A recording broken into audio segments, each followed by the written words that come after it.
Eu agradeço primeiramente a presença de vocês aqui. Então, a aula vai ser intitulada como as ressignificações das práticas docentes no contexto do L. O meu orientador é o Natalino da Silva de Oliveira, o meu co-orientador é o Atahualpa Luiz de Oliveira, que são professores do programa. A nossa agenda, a gente vai trabalhar, então, a abertura, que eu vou explicar um pouquinho da dissertação, como ela foi estruturada, o objetivo geral dela, só para a gente poder contextualizar o desenvolvimento da aula. Depois eu vou vir com as minhas motivações. E aí sim, a gente vai desenvolver o referencial teórico e depois a gente vai desenvolver os dados, né, os dados da pesquisa que emergiram, e depois a gente vai fazer algumas considerações e aplicar uma avaliação da aula e também do produto em si. O objetivo da nossa aula é, então, promover a reflexão entre os docentes sobre o processo de ressignificações da prática docente, no contexto do EC, curso técnico integrado em agroindústria do campus do Barbacena, apresentando os resultados da pesquisa, como eu disse, do programa de mestrado profissional em educação profissional e tecnológica, visando contribuir para a promoção de mudança na postura no fazer pedagógico, rompendo com formas tradicionais de processo de ensino-aprendizagem à luz do modelo habitutivo de Vasconcelos. A motivação é porque eu, enquanto professora, eu sofri muito com o processo da pandemia e, por causa disso, me fez procurar compreender melhor a minha prática docente.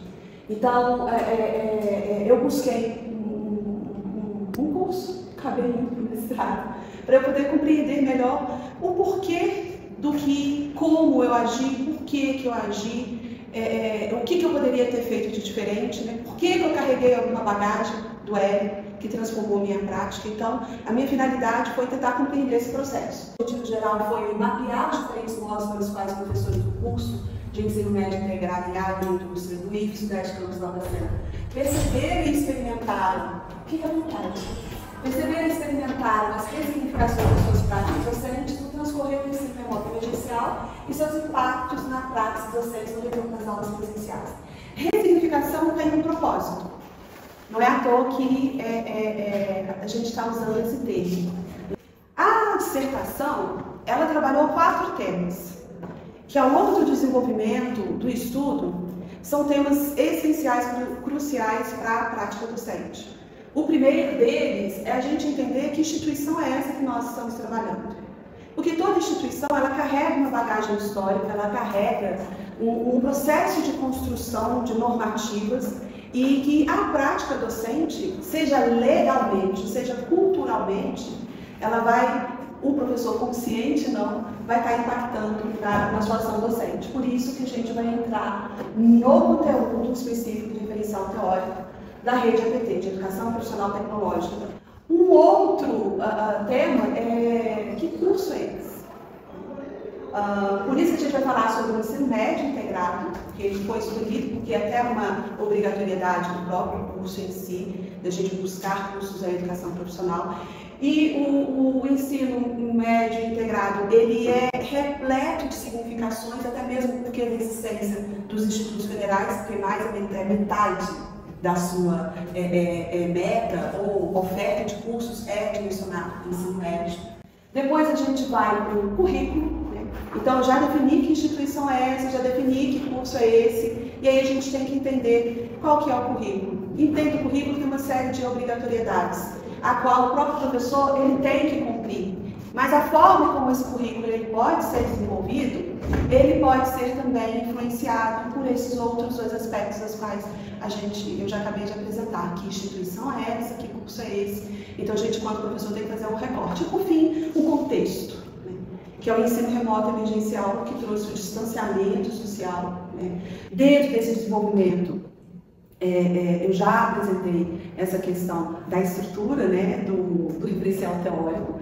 Eu vou apresentar alguns aspectos só para a gente poder contextualizar e a gente nortear nossa fala depois. Educação profissional, marcos históricos correntes e os seus principais pilares. O que a gente verifica, né, que em todas as instituições educacionais existe a prevalência da intencionalidade política ou ideológica no desenvolvimento das ações educacionais na formação do sujeito para o trabalho. E a educação profissional tem uma característica muito específica, sine qua non. Por quê? Desde o surgimento desses processos educacionais, lá com Sócrates, né, a antiga Grécia, a educação ela começou apenas para um pequeno grupo privilegiado. Ao longo do desenvolvimento da forma como nós conhecemos, até no currículo a gente consegue mesclar. Na Idade Média é que a gente começa a ver uma estruturação, né,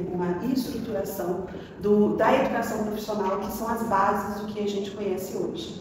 E desde esse nascedouro há uma separação do que seria um curso direcionado para uma elite privilegiada e um curso direcionado para uma formação técnica.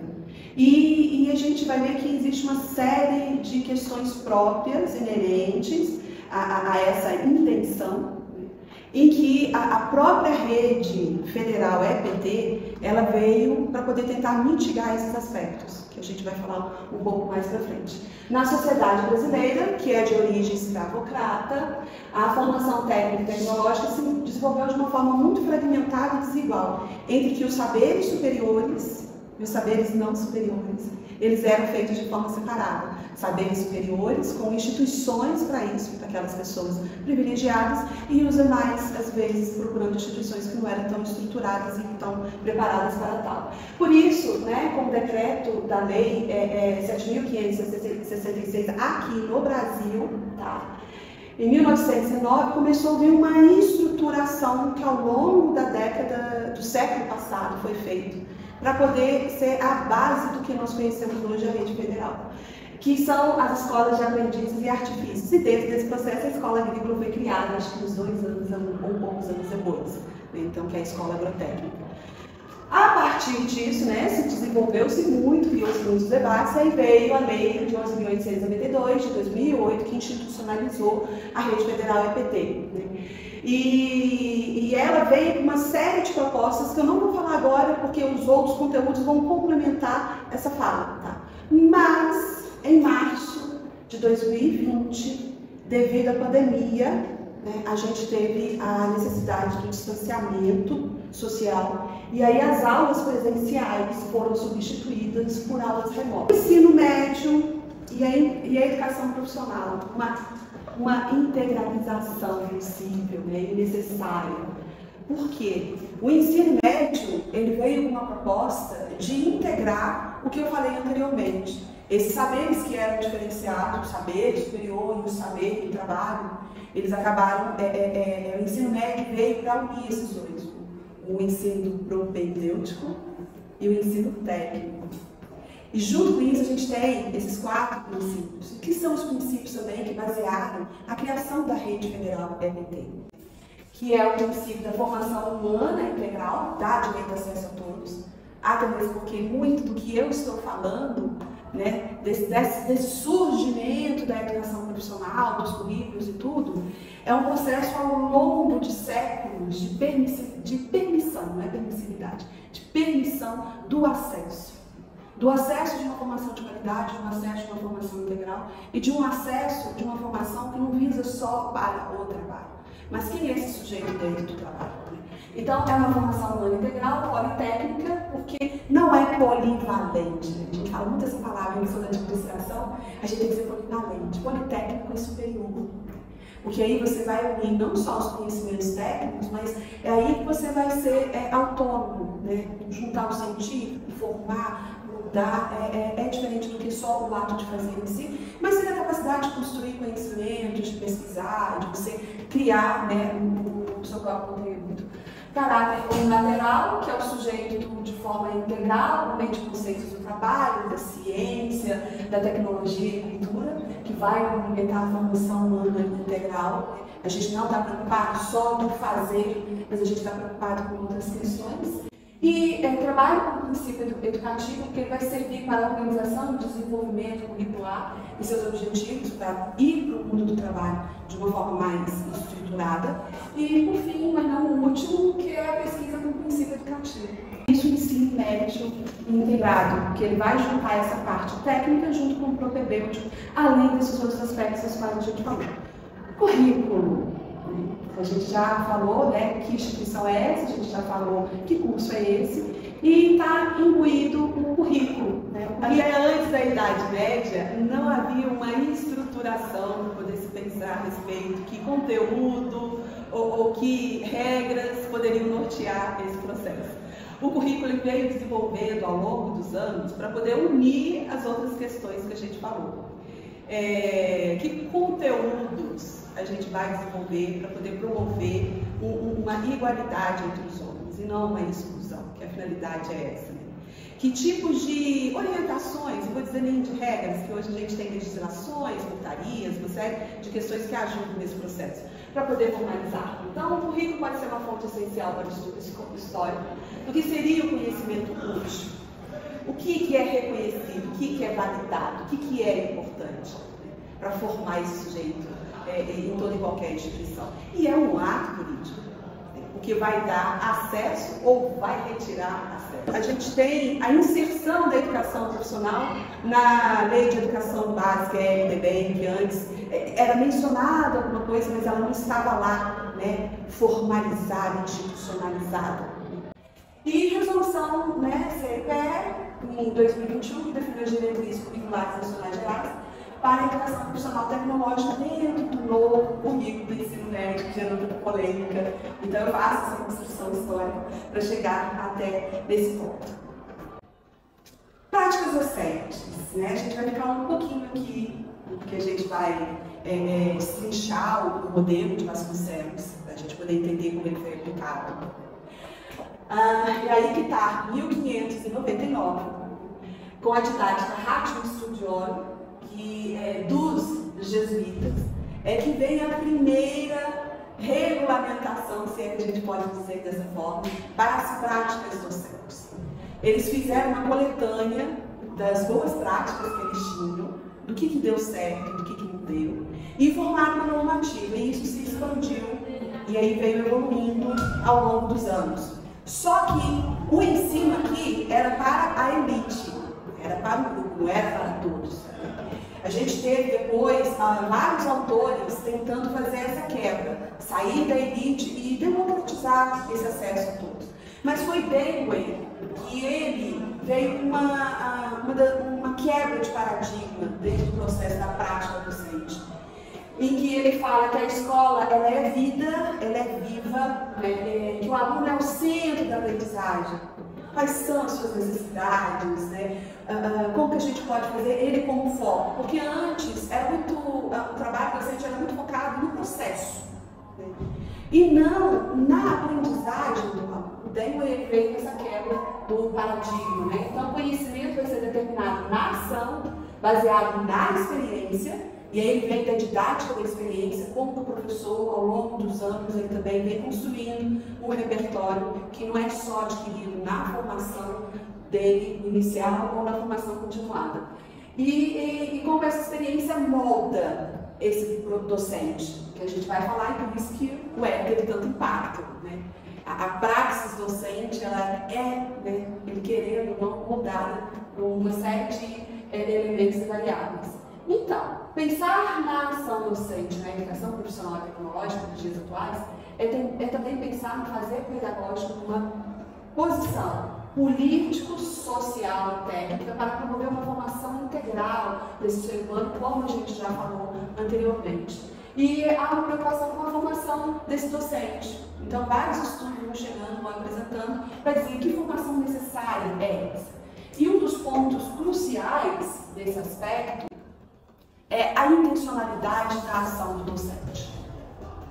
Tudo que o professor faz tem uma intenção, ou pelo menos deveria ter. E aí, dentro dessa perspectiva da intencionalidade dessa prática docente, a gente verifica que ela pode ser influenciada por diversos aspectos. E um deles, primeiro, que é a sociedade onde vive.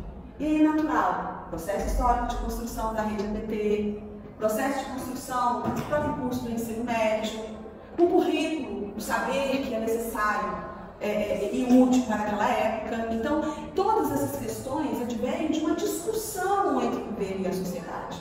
Por isso que a gente fala, isso é intencional, isso é político. Todos esses aspectos impactam a escola e estrutura, né, a forma como essa escola operacionaliza, o que ela faz.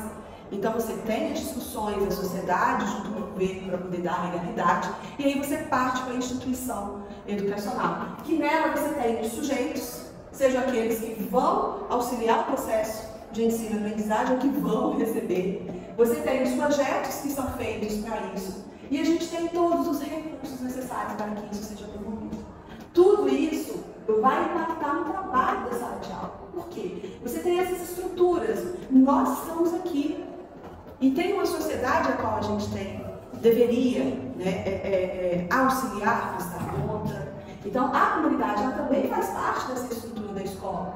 Porque a escola não funciona no vácuo. A gente forma alunos para o mundo do trabalho, não é para o mercado do trabalho. E isso vai afetar a comunidade de diversas formas. A gente tem uma estrutura administrativa. Né? Como que essa escola ela é organizada? Porque essa organização ela pode fomentar a diversidade, a criatividade desse professor, ou ela pode tolir essa criatividade do professor. E por último, a gente tem a parte pedagógica, que é a prática em si. E aí a gente vem para o modelo de Vasconcelos, porque quando a gente fala em prática docente, porque a gente ouve muitos conceitos, né? Eu estudei muito no curso do mestrado para poder explicar a minha pedagogia, mas ainda vi essa lacuna, porque a nossa prática docente, ela não acontece só dentro da sala de aula, a gente sabe disso, tem todo um background, mas Vasconcelos ele desmiuçou esse modelo. Né? O Vasconcelos ele fala que a prática docente ela acontece no planejamento, em que a gente tem projeto de ensino, plano de ensino, e aí a gente tem toda aquela bagagem que eu falei, que instituição é essa, quais são suas normas, que curso é esse, o que é legal, o que a gente precisa saber, que currículo é esse, para eu, enquanto docente, poder fazer um planejamento, para eu poder desenvolver o processo de ensino e aprendizagem. Esse é o planejamento. Aí eu vou para a sala de aula. Dentro da sala de aula, o que acontece? O que ele fala que é realização interativa? Se as minhas ações são intencionais, tudo que eu faço tem um propósito, enquanto profissional docente, na hora que eu chego para executar, não funciona. O que aconteceu? Eu não posso simplesmente só substituir. Eu tenho que pensar no que não deu certo. Quais são as alternativas que eu tenho? Tenho que voltar no meu planejamento, ou pelo menos deveria. E no meu planejamento, isso aqui não funcionou. O que eu vou colocar no lugar? O meu objetivo não vai ser atingido. Como que eu posso fazer? Esse processo de ir e vir do planejamento para a prática docente, no processo abdutivo, porque o meu planejamento ele não é fechado, isso é o processo de ressignificação. A gente veio de uma pandemia que mexeu com todas as estruturas. E aqui, não precisa da pandemia para mexer em todas as estruturas. Quando eu planejo algo que na hora que na prática não funciona, e pode ser por diversos aspectos, eu tenho que voltar a repensar, replanejar, para ver qual que é a intenção que eu vou colocar naquela minha ação, para ver qual o resultado que eu quero ter. Isso que o Vasconcelos fala, que é uma realização interativa. Ela não é feita só ali, você tem que voltar no planejamento, resgatar, reorganizar para poder aplicar. E o tempo todo nós estamos avaliando. Porque se eu chego, não deu certo, o que eu posso fazer? Por que não deu certo? Eu vou avaliando esse processo, seja ele coletivamente, ou seja ele também até o próprio aluno. O que deu certo com ele, o que não deu. Análise do produto é até o que eu estou fazendo aqui, que vocês vão fazer depois. Né? Eu estou dando uma aula, que é o produto, vocês vão avaliar se deu certo ou não. Então, esse é o modelo do Vasconcelos. E dentro desses processos, olha só, a gente tem análise do confronto entre realizado e elaborado, para a gente poder ressignificar. E a gente tem análise do confronto entre o realizado e o elaborado. O tempo todo para tomar decisões, o que deu certo, o que não deu certo, o que eu volto, qual planejamento eu vou fazer, para poder modificar. Esse é o modelo atual foi utilizado para a pesquisa. Tá? E é o que a gente vai trabalhar aqui um pouquinho. Diante desse modelo, que ela é uma categoria intermediária, a gente vai chegar na categoria inicial. E aí vem todo o meu referencial teórico para poder validar. O que seria o planejamento? No meu referencial teórico, a gente tem marcos legais teóricos, a gente tem currículo, a gente tem diagnóstico que tem que ser feito. Alguns desses aspectos vêm do próprio modelo do Vasconcelos, tá? E alguns outros, eu fiz uma elaboração dos referenciais teóricos para poder modificar. A gente tem objetivo de aprendizagem, conteúdo, procedimento de ensino, recursos ele veio com essa nomenclatura e por isso que eu tirei a metodologia. Por que recurso? Se eu tenho um conhecimento enquanto professor, esse conhecimento faz parte do meu repertório. Na hora que eu vou fazer o planejamento da minha aula, se eu tenho conhecimento desse repertório, eu posso aplicá-lo. Então ele vira um recurso. E foi o que aconteceu com muitas pessoas no ERE. Tivemos que mexer com metodologias ativas, tecnologias de informação, tecnologias digitais de informação, e muitos de nós não tinham esse conhecimento. Se não tinha um conhecimento, não tinha como exercer. Por isso que todo mundo ficou desesperado, correndo atrás para poder se estudar, se capacitar, para que pudesse ter esse repertório e aí sim desenvolver. Isso é ressignificação. E aí, o final do planejamento é você criar um projeto de ensino, um plano de ensino. É como se fosse uma trajetória do que é possível, do que é legal para poder fazer. A realização interativa, a gente tem estrutura. Qual é a estrutura institucional que a gente tem para poder trabalhar? A gente vai falar um pouquinho sobre isso depois. Né?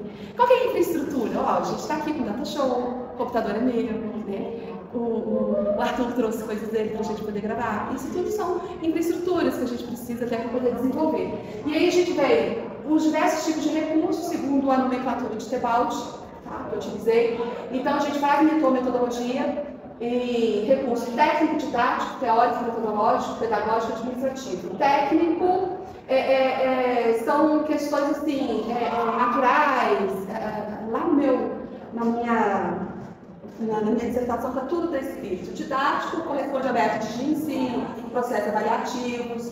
Teórico metodológico fala muito dessa produção de conhecimentos, então tem muito a ver com pesquisa, com extensão. Caráter pedagógico diz sobre estratégias de ensino, como aula expositiva, dialogada. E caráter administrativo são as partes burocráticas. Diário, conselho de classe, reuniões. Então a gente tem essa parte da apoio, aluno, enfim. A gente ainda tem os sujeitos, a gente vai analisar a interação desse sujeito durante esses processos. E, por fim, a análise do processo do produto. O desenvolvimento a gente vai dividir em duas etapas. Eu fiz uma revisão sistemática, quem me conhece adora esse método, achei ele fantástico para poder validar em estudo de caso, como eu ia utilizar só o questionário, eu precisava de dar validade ao estudo de caso. O estudo de caso utiliza muito triangulação de dados, então eu fiz uma revisão sistemática de estudos com dados secundários. Então a estrutura das categorias, porque o que eu apresentei seria pré-categorias na minha pesquisa, ela vai modificar um pouco da revisão sistemática, porque eu peguei dados secundários e utilizei para analisar dentro da minha pesquisa. E o estudo de caso ele conseguiu se encaixar perfeitamente. Então, a gente teve a pandemia, que obrigou o distanciamento social, a gente teve legislações, eu só vou apresentar essa, que é a 343 de 17 de março de 2020, que suspendeu as aulas presenciais e foram para as aulas remotas. E aí, nesse curto prazo de tempo, a sociedade inteira teve que se ressignificar, inclusive a educação. Da gente sair das aulas presenciais e ir para as virtuais. Na revisão sistemática, ela teve um tempo diferente da nossa instituição, do campus Barbacena ou do Sudeste como um todo. Porque as escolas, a revisão sistemática ela pegou tudo, pegou instituições educacionais de nível superior, pegou escolas públicas, escolas privadas, de informação básica, básica, fundamental 1, 2, ensino médio. Então, não é igual ao nosso caso. Então, a revisão sistemática ela tem uma característica sine qua non, que é uma visão do mercado, né, brasileiro, educacional, de como isso procedeu. E eles foram bem mais rápidos do que nós. Principalmente as privadas. Se organizaram de uma forma melhor e atuar. Nós levamos 6 meses. E isso tem impactos que a gente vai verificar. Artigos que foram trabalhados entre 2020 e 2023, foi um curto espaço de tempo, e vamos para os resultados da revisão sistemática. Bom, marcos legais teóricos. O que aconteceu aqui? Apesar de eles terem sido mais rápidos do que nós, eles ainda foram considerados lentos pelas falas dos estudos. Todos os estudos foram estudos com pesquisa de campo, com pesquisa de professor, né? Não foram estudos teóricos, e todos foram professores entrevistados. Inclusive, um dos estudos, que foi de São Paulo, teve mais de 19 mil professores que foram entrevistados pela Secretaria Estadual de Educação do Estado de São Paulo. Então, do que nós vamos falar aqui são as interpretações desses autores sobre os sujeitos pesquisados, que todos foram professores, seja professor universitário, professor de educação básica, seja professor de curso técnico de SESC, SENAC, bom? Então, o que eles falaram? Houve uma demora na tomada de decisão para poder deliberar as ações. E eles fizeram regulamentações muito abrangentes. A gente vai verificar que quando, na fala do professor, na prática dele, na interativa, e até no planejamento, eles comentam que eles se sentiram muito perdidos. Porque tinha um norte, né, mas eles não especificaram. Depois eu vou falar como é que foi o nosso caso. Essa questão delegou aos professores tomarem certas decisões que eles achavam que quem deveria ter tomado era a estrutura da escola. Tá? É uma das grandes reclamações que eles fizeram. E aí deu uma diversidade na prática docente. Um professor fazia de um jeito, outro fazia de outro. Que tecnologia queria utilizar, como que seria feito, não tinha. Distribuição, aula síncrona, então eles sentiram falta dessa questão. Currículo. Todas as instituições falaram que foram cobrados para poder ser feito, calendário, ser seguido e os alunos estarem presentes. E eles sentiram muita dificuldade porque não houve essa flexibilização. E aí os professores, na hora de eles fazerem o planejamento e implementar, isso gerou um grande impacto. Mas os alunos tinham que estar lá presentes. Uma outra questão, que os objetivos de aprendizagem, muitos estudos reclamaram, eles se mantiveram basicamente os mesmos nas aulas presenciais. Sem levar em consideração que os alunos estão remotamente. A outra questão, falta de diagnóstico. E aí foi um desespero para os professores. Era professor sem computador, era professor e aluno sem acesso à internet, era aluno sem computador, né? Há diferenças de uso de equipamentos, os professores usavam mais tablets, computadores, os alunos eram celulares, principalmente na rede pública, né? E aí o professor planejava de uma forma, chegava lá na prática, não funcionava, era de um outro jeito. Então, eles tiveram o tempo todo ter que se ressignificar. Porque houve carência de um planejamento institucional para poder sistematizar o ERE, o que poderia ser feito, o que nós temos função, que tipo de suporte que nós faremos. Neste caso, os professores se sentiam descobertos, né? E aí afetou vários trabalhos de saúde mental, de ansiedade, de angústia, de depressão, por causa dessas questões. O outro, diagnóstico inadequado da estrutura e infraestrutura para o ERE. Por quê? Se delegou aos professores e aos alunos, principalmente a questão da infraestrutura, como padronizar? O professor ainda corria atrás e tentava se estruturar, mas aluno da rede pública. Aí eles falaram que vários trabalhos falam do ERE como um grande fomentador da desigualdade social por causa da falta do acesso. Porque uma coisa é você sair da sua casa, vir para o ambiente da escola, com uma estrutura, com uma infraestrutura fantástica, e de repente você está dentro da sua casa, não tem preparo para você estudar, com barulho, é a internet que cai, né? Todos esses fatores influenciaram nesse processo. E aí os professores tiveram que ressignificar uma série de questões que a gente vai trabalhar. Conteúdos, aí vem falta de parâmetros para adaptação dos conteúdos, aplicação das tecnologias digitais e a implementação das aulas síncronas e assíncronas. Tudo isso ficou a cargo da decisão do professor. Aqui nós tivemos algumas obrigatoriedades com relação a isso. Apesar de ter esse desamparo, se é que a gente pode utilizar essa fala, deu uma certa liberdade para o professor de se ressignificar dentro desse processo. Não foi um fator que a gente vai até falar esse termo, que é limitante e limitador. É uma das coisas que eles vão falar muito nesses estudos. Procedimentos de ensino, falta de preparo para lidar com o processo de ensino-aprendizagem e intensificação das metodologias ativas. Os recursos, mais uma vez, foi tudo utilizado, que era o professor e que era o aluno, e a formação docente, que foi ineficaz e que não foi o suficiente para poder atender os desafios que emergiram dos estudos. Então, um dos pontos cruciais do processo do planejamento foi o processo de construção do diagnóstico. Ele foi muito falho. Na verdade, a sensação que se tem, vamos fazer acontecer. E foi feito graças aos desafios dos professores, que muitas das vezes construíram sem ter uma estrutura para isso. A realização interativa, então, diferentes tipos de acesso à estrutura vai promover diferentes tipos de acesso à aprendizagem, processo de conhecimento em si. Instituição pública e privada tiveram desempenho distintos, notório, por causa de professores talvez com mais recursos e alunos com mais recursos, e os outros é só Deus para tomar conta.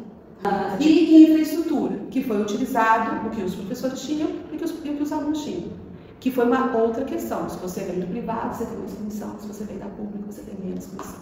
E aí mais desigualdades. Evasão foi extremamente muito maior no público do que no privado.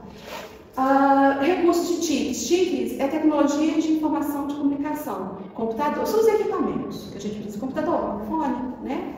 E as TICs é o que a gente utiliza para a internet. Plataforma de aprendizagem, games online, né? Então, se a gente pode dizer quase que softwares, né? A gente precisa da internet para poder funcionar. Então, as TICs, acessos distintos, vai criar também desigualdades. E aí, vou recordar o que eu falei. Professores utilizavam computadores, tablets, e os alunos utilizavam celulares. Professores faziam para o aluno imprimir em casa, não tinha impressão. Aí eles tinham que poder imprimir, para poder chegar até o aluno. Vamos fazer para poder chegar. Isso tudo é um ir e vir do planejado, da realização interativa, que ele tem que ressignificar o que pode ser feito, o que deu certo, o que não deu certo. TIC da mesma forma, se eu não tenho equipamentos, então, se eu não tenho internet, é a mesma situação, tá? Caráter teórico e metodológico, nós temos essa característica, a Rede Federal EBT tem essa característica muito forte, de promover esse tipo de recurso, com pesquisa e extensão. Nas demais, isso é mais escasso, por isso que busca pela formação continuada de professores, foi o que eles tiveram mais próximo dentro dessa perspectiva. Caráter pedagógico, desafio para os professores para tornar as aulas dinâmicas. E todos eles, na hora que a gente chegar lá, eles vão falar dos mesmos problemas que nós tivemos, e aqui foi mais agravante ainda. Caráter administrativo, sobrecarga do trabalho docente, porque ele tinha que produzir material, tinha que gravar, tinha que não sei o quê. Eram muitas reuniões, era muito apoio ao aluno. E teve que aprender a gravar, teve que aprender a criar podcast. Quem fazer material, teve que aprender a fazer material. Isso é um processo de ressignificação total, né? E sujeitos? Isso aqui é socialização limitada no ambiente virtual. E aí, como motivar? Como interagir? Como saber se o aluno está presente, se as câmeras estão todas desligadas? Como saber na avaliação se o propósito que o professor fez atingiu, porque ele tem acesso à internet e a gente nem sabe se foi ele realmente que fez. Então a gente tem vários aspectos que uma preocupação que era inicial com o processo de ensino-aprendizagem, com a aprendizagem em si, virou um caos. Quando a gente voltou, a situação era bem pior. Grande evasão dos alunos, mas um ponto fabuloso desse processo foi a troca de experiência entre os professores. Se houve falha na interação entre professor e aluno, houve união, solidariedade, colaboração entre os professores, aquele que sabia mais, entre aquele que sabia menos. Então, aquilo que eu falei, a internet foi o ponto crucial desse processo, que é a falta de acesso à internet, que eles chamam de universalização do acesso à internet, que é o termo que eles usam, e criar políticas públicas para tal, você vai gerar desigualdade. Até mesmo porque, sem internet, não seria possível a realização das aulas online. Por parte dos professores, não seria possível o estudante ter acesso à mesma. Um ponto crucial desse aspecto, um dos principais fatores de ressignificação das práticas docentes no ERE, foi a necessidade do professor ter que se ajustar à realidade do aluno. Eu faço um planejamento, 5 alunos seguem, 3 não, então eu tenho que ressignificar para chegar àqueles 3 também. Então, a realidade do aluno, que falta de acesso à internet, problemas dentro de casa, isso tudo é realidade do aluno. Estudo de caso, vamos falar um pouquinho sobre o campus Barbacena no ensino médio integrado, para a gente ver mais a realidade. A revisão sistemática é ótima para a gente poder convalidar os dados. né, de ver se a realidade nossa, ela está de acordo com o que tem, vamos dizer assim, pelo menos com outras realidades.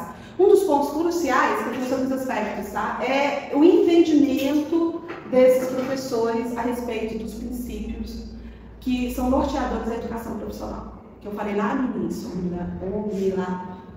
omnilateralidade, politecnia, trabalho com princípio. E aí, quando a gente fala o que é prática docente, o que mais extrai da percepção dos professores é a estratégia de ensino. Eu fiz essa pesquisa, eu fiz essa pergunta antes de desenvolver a pesquisa e eu fiz ela em outro momento mais para frente, no contexto do ERIC, que é a prática docente.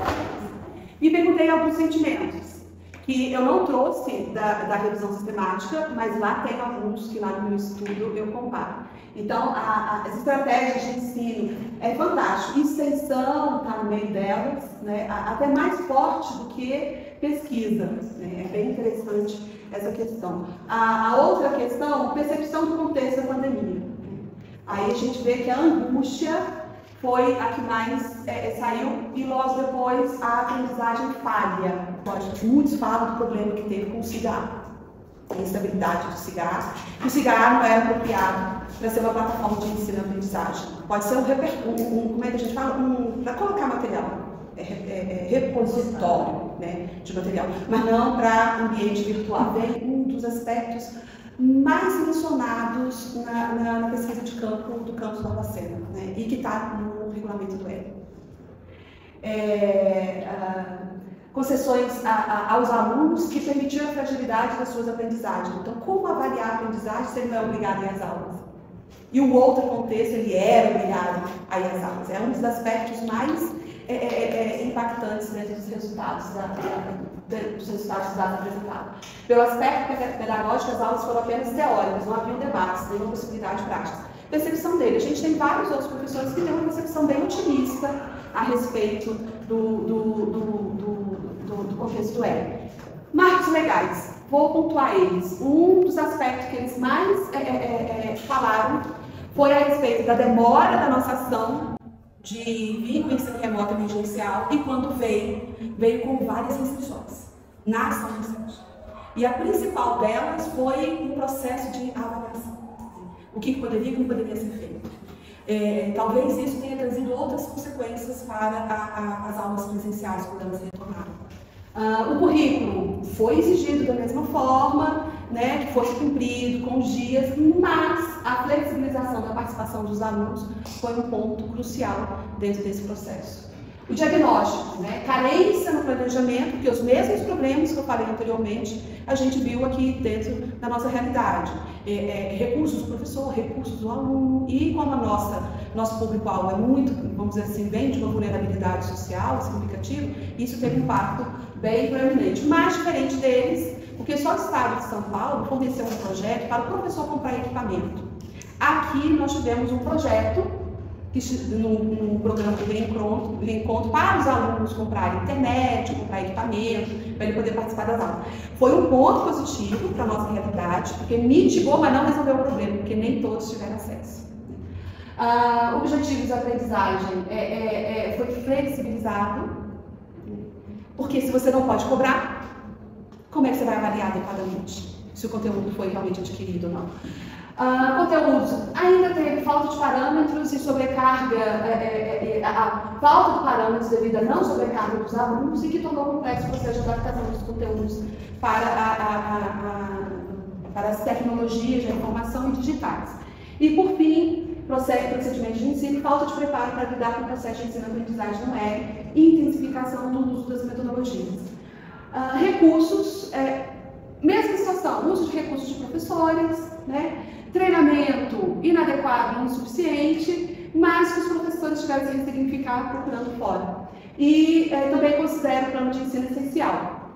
Fala de um professor. Como um período de grandes desafios de adaptação, tanto para os docentes quanto para os alunos e toda a comunidade acadêmica. A súbita transição para o ensino remoto emergencial trouxe uma série de dificuldades, mas também trouxe oportunidades. A gente tem vários professores que veem esse ponto como muito positivo, porque eles cresceram, eles aprenderam, eles se ressignificaram, porque tudo que eu falei foi só do planejamento. Né? A prática, a infraestrutura, diferentes acessos de professores e alunos, também promoveu desigualdades igual ao outro, né? Recursos naturais. A maioria dos professores não utilizaram alguns das práticas que ainda conseguiram utilizar alguma coisa nas suas aulas remotas. E é uma grande diferença, porque a aula prática, praticamente, ela foi engolida pelo ERI. No retorno, ela é uma metodologia que mais apareceu com força entre as estratégias dos professores, acho que muito mais do técnico, né? Recursos tecnológicos, acessos distintos, também da exclusão. Recursos teóricos, teve professores que conseguiram desenvolver extensão e pesquisa no ERI, então eles falaram que eles conseguiram promover esse aspecto. Caráter pedagógico, desafio para os professores para tornar aulas mais dinâmicas, principalmente se os alunos não são obrigados a estarem presentes nas aulas. Um dos grandes limitadores que foi falado. E o administrativo, sobrecarga de trabalho docente, participação intensas em reuniões online, aquisição de equipamentos, e muitos a gente vai ver que vão falar dos conselhos de classe online. É impressionante isso. Recurso estratégico de ensino, utilização mesmo com tanta tecnologia, prevalência da educação tradicional, do ensino tradicional. Só saiu do analógico para o digital, mas o método foi o mesmo, né? É uma questão que foi falada. O uso de mentoria online, metodologia formativa, muitos professores buscaram se qualificar, porque não tinham recurso, tiveram que buscar em algum lugar. E foi a troca colaborativa entre os professores. E didática, dificuldade com o processo de avaliação. Então, aqui, os registros de aulas eram feitos com base nos relatórios e presenças geradas pelo Google Meet, principalmente pela entrega de tarefas por parte dos alunos. O ponto negativo é que o aluno poderia entregar tarefas e ter presença atribuída sem ele estar presente, seja na aula síncrona ou na aula síncrona. Então, isso para nós é uma situação bem sine qua non. Suspensão de disciplinas no contexto ERI, como foi relatado pela professora Vicente, por causa da prática, né? Sujeitos, né, as mesmas questões, falta de interação, dificuldade, vamos dizer assim, câmeras fechadas, a não obrigatoriedade, essa não obrigatoriedade foi toda hora, pim, pim, pim, nas falas dos professores, porque isso dificultou muito o desenvolvimento. Falta de estrutura e infraestrutura para a produção de materiais também apareceu. Muitos acham que é a precariedade do processo de ensino-aprendizagem devido à flexibilização da participação dos alunos, grande razão. Tem muitos que acham que a evasão está associada a essa flexibilização e troca de experiência entre os professores. O administrativo, registro em cigarro, no contexto da pandemia, foi o que mais prevaleceu, né? O conselho de classe ficou em segundo. O que eu achei fantástico, que todo mundo falou com relação aos alunos, a dificuldade da interatividade, dos alunos estarem com a câmera fechada, quando o professor está do outro lado, ele faz a mesma coisa, né? E aí ela fala, né, que tem até alguns professores que não conhecem pessoalmente. O que há de diferente aqui, em comparado com o que a gente falou anteriormente, é essa questão da flexibilização da participação do aluno nas aulas síncronas e assíncronas, que ele tem que enviar trabalho. E que há uma leve ligação da demora do IF-Sudeste LG de voltar no mercado com o contexto do ERI, associado também à saúde mental do professor e do aluno. Mas o que ficou mais evidente foi um dos principais fatores de ressignificação das práticas docentes no ERI foi a necessidade do professor se ajustar à realidade do aluno, além do atendimento às diretrizes do regulamento do ERI. Porque como cobrar, como ensinar, como avaliar, se não é obrigado o aluno a estar presente? É uma questão bem complexa. O retorno das aulas presenciais, eu vou falar, o recurso que mais foi promovido foi o cultural, que o pessoal podia biblioteca, podia museus, mas muitos professores utilizavam eventos online e continuaram utilizando. Tá? Um dos pontos positivos que eles acham que veio para a aula presencial é o conselho de classe. E aí eu vejo isso com muita, eu vejo isso com um certo cuidado, que ele deve ser utilizado com moderação, porque para evitar o que aconteceu com os alunos. Distanciamento, não ser feito com intencionalidade.